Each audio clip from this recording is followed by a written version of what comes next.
Hi, I am Shivangi and today I tried making rabdi for the very first time with 3 liters of milk and zero patience. What started as a recipe turned into a full-on emotional roller coaster. Let's begin. It all started with the super innocent thought in the morning, let's make something sweet today. Life's already bitter. So I went straight to the fridge, grabbed 3 liters of full cream milk and said to myself, Beta aaj rabdi banegi ya to tu. Let's see who survives. Today we will make rabdi like our ancestors intended. No shortcuts, no condensed milk, no skipping steps, no mercy. Only full dedication and a little emotional damage. Oh shit, one accidental elbow and this milk be like, मैं यहाँ हूँ यहाँ हूँ यहाँ हूँ यहाँ. Don't judge please, because we are desi, we don't waste time. We grab cloth faster than we grab opportunities in life.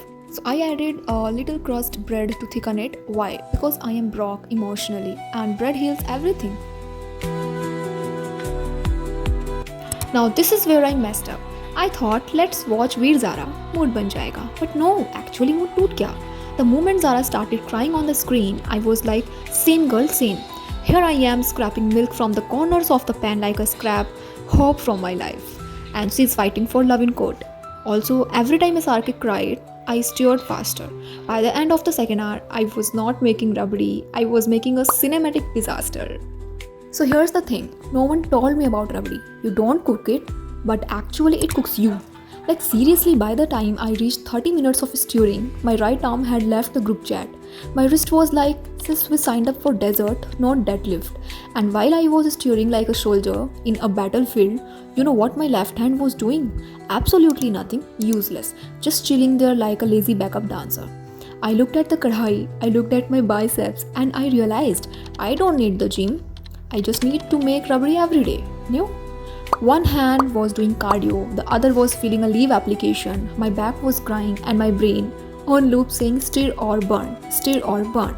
Honestly, it felt like I was not making rabdi anymore, I was stirring my karma.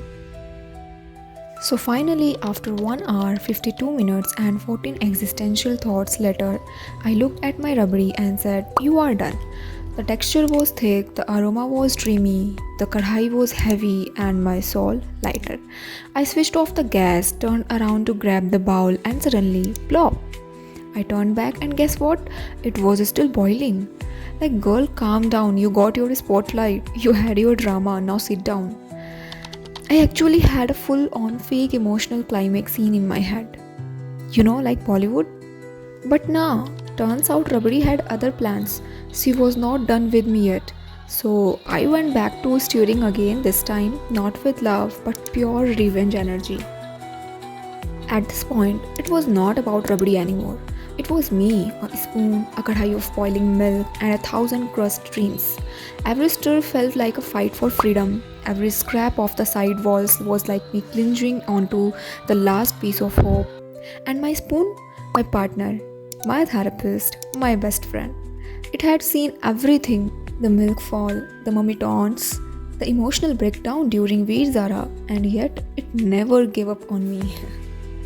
That day my spoon was not just a utensil, it was a sword in the battle of Rabdi. I raised it high, took one last stir and whispered, we did it. And then elaichi powder, yup, the smell of childhood, the breadcrumbs, added crushed almonds, cashews, peanuts, because my life is already nuts. And guess what? Even if I made a mess, even if the milk fell, even if I lost one bicep forever, this rabdi was worth it. And I realized this rabdi was a tribute to every woman in my family who made desserts with so much love, patience, and sweaty foreheads. This was not about milk and sugar, this was about patience, about love, about fighting through kitchen disasters and emotional meltdowns, about going from just try kar leti hu to main rabdi bana sakti hu. So yeah, maybe it's just a sweet dish, maybe it took 2 hours and 2 towels to clean the floor, but today I didn't just make rabdi, I made a memory. And next time someone asks me what I did with my life, I'll proudly say I made rabdi and survived. If you have ever cooked with emotions, cried over milk, or watched Veer Zara while making dessert, comment. I need to know I'm not the only filmy fool here. Also, a side note, This dish is not for the weak. If you don't have 2 hours, a strong back, and at least one existential crisis, don't even try. This is not just rabdi, this is a full journey, you can see. And finally, she was ready. My 2-hour-old baby. Thicky, creamy, fragrant, dramatic, just like me. I garnished her with rose petals because it was not just a dessert, it was a whole character arc. From liquid milk to emotional rabdi, we both transferred.